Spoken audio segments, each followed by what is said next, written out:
ಬ್ರಿಟಿಷರ ಆಸೆ ದಿನದಿಂದ ದಿನಕ್ಕೆ ಹೆಚ್ಚುತ್ತಿದೆ. ಇಂದು ಅವರು ಝಾನ್ಸಿಯನ್ನು ಕೇಳಿದರೆ ನಾಳೆ ನಮ್ಮ ದೇಶವನ್ನೇ ಕಸಿದುಕೊಳ್ಳಲು ಬರುತ್ತಾರೆ. ಈ ಹೋರಾಟ ಕೇವಲ ಝಾನ್ಸಿಗಲ್ಲ, ನಮ್ಮ ಭಾರತದ ಗೌರವಕ್ಕಾಗಿ. ಇಂದು ನಾವು ಮೂವರು ನಿಂತಿದ್ದೇವೆ, ನಾಳೆ ನಮ್ಮ ಹಿಂದೆ ಸಾವಿರಾರು ಜನ ನಿಂತಿರುತ್ತಾರೆ.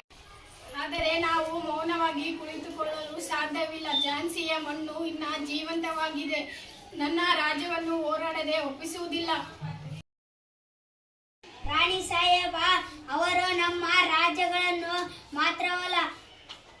ಮಾತ್ರ ಕಸಿದುಕೊಂಡಿಲ್ಲ, ನಮ್ಮ ಹಕ್ಕು, ನಮ್ಮ ಗೌರವ, ನಮ್ಮ ಸ್ವಾಭಿಮಾನವನ್ನು ಕಸಿದುಕೊಂಡಿದ್ದಾರೆ. ಹೌದು ರಾಣಿ ಸಾಹೇಬ, ಬ್ರಿಟಿಷರು ಕತ್ತಿಯಿಂದ ಗೆಲ್ಲುವುದಿಲ್ಲ, ಅವರು ಕುತಂತ್ರದಿಂದ ಗೆಲ್ಲುತ್ತಾರೆ.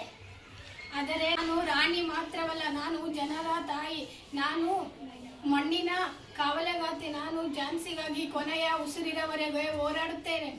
ನಾವು ಮೌನವಾಗಿಲ್ಲ. ಅವರು ನಮ್ಮ ಸಿಂಹಾಸನವನ್ನು ಕಸಿದುಕೊಂಡಿರಬಹುದು, ನಾವು ನಮ್ಮ ಧೈರ್ಯವನ್ನು ಕಸಿದುಕೊಳ್ಳಲು ಸಾಧ್ಯವಿಲ್ಲ. ಕತ್ತಿಗಳು ಇನ್ನೂ ಮಂಕಾಗಿಲ್ಲ, ನಮ್ಮ ಹೃದಯದಲ್ಲಿ ಇನ್ನೂ ಬೆಂಕಿ ಇದೆ. ಅದು ಹೋರಾಟದ ಸಮಯ. ಹೌದು, ಇದು ಹೋರಾಟದ ಸಮಯ. ತಾಂತ ಟೋಪಿ. ಹೌದು ಸಾಹೇಬ್ರೆ. ಹಾಗಾದರೆ ನಿರ್ಧಾರವಾಗಲಿ, ನಾವು ಹೋರಾಡುತ್ತೇವೆ. ನಮ್ಮ ಮಣ್ಣಿಗಾಗಿ, ನಮ್ಮ ಜನರಿಗಾಗಿ, ನಮ್ಮ ಗೌರವಕ್ಕಾಗಿ. ಹೌದು, ನಾವು ಹೋರಾಡುತ್ತೇವೆ. ನಮ್ಮ ಕೊನೆಯ ಉಸಿರಿರುವವರೆಗೂ ಹೋರಾಟ ಮಾಡುತ್ತೇವೆ.